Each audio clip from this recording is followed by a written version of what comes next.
I just want people to understand that undocumented people have names and histories and compelling stories just like the rest of us. My name is Jason De León.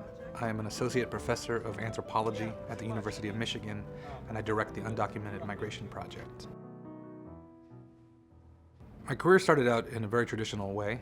I am a trained archaeologist. My dissertation was on ancient stone tools from Mexico.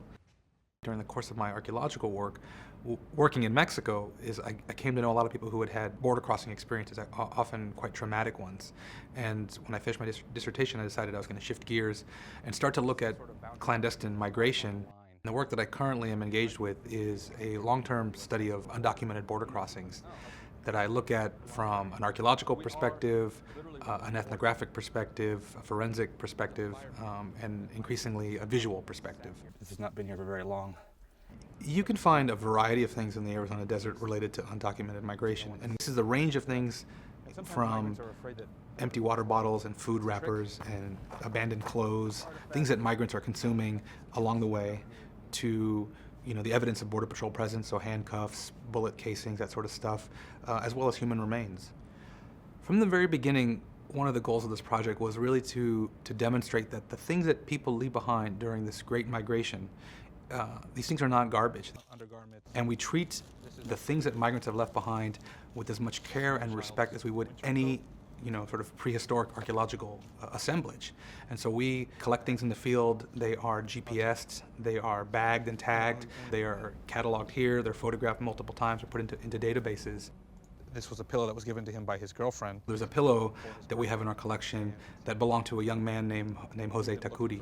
He is the distant cousin of a woman whose body we found in 2012, who had died during a border crossing, and a group of students and myself came across her corpse. A year after she was found, her sister-in-law sent me a message saying, look, we have another relative who's gone missing in the same area. And so that started me trying to figure out where Jose had gone, and we've been unsuccessful in locating his body.